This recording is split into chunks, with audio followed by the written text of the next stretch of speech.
Pagka-close voting na. So, sa election, ay sa FTS, pag nakaboto na-meet nyo na yung required ballots, 4 to 10, close voting agad. Walang hihintayin time. Pero sa election day, kahit wala nang bumoboto yan, hintayin pa rin po yung 7 p.m. That's the close voting.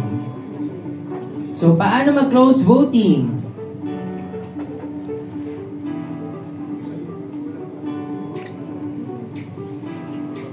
Ayan.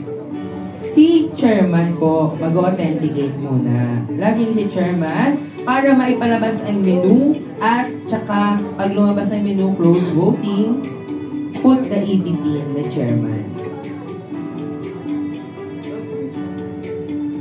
Then, insert smart card ni Paul Clerk. May kita nyo dito si chairperson authenticated na. So, si Paul Clerk naman.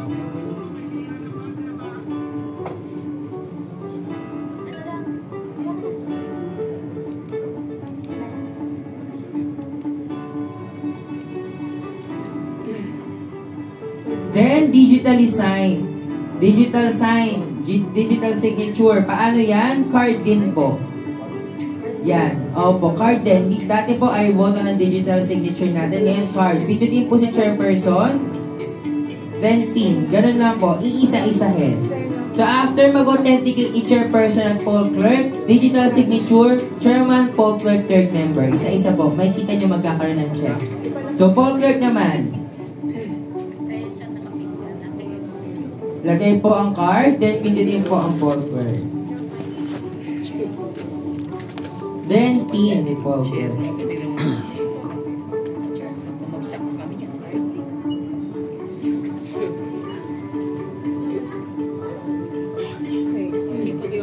Then si third member na po. Lagay ang card, pindot si third member.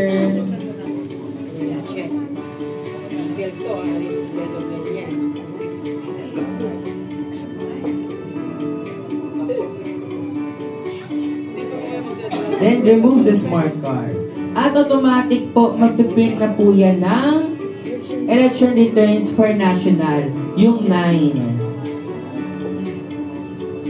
9 muna na national. Makikita nyo, automatic i-cut niya. Oh, diba? Tapos automatic lalabas na ulit yung pangalawa hanggang maka 9. So, ngayon naman, pagka local position naman. 9 din na local. Diyan medyo matagal lamang dyan. Yan.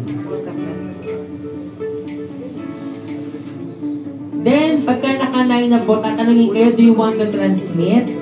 Remember, sa training, walang transmission. Sa FTS, walang transmission. Gagamitin lamang ang transmission on the day of election, May 12. Pagka nag-skip na po kayo, lalabas na po yung another 21 election returns. So, ayan.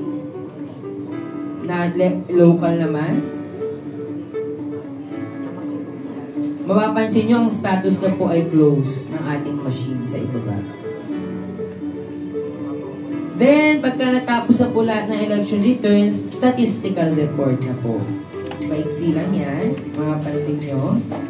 Yan na. Tapos na po. Close na po ang ating ACL. So, yan. Napakadali lamang. Makita nyo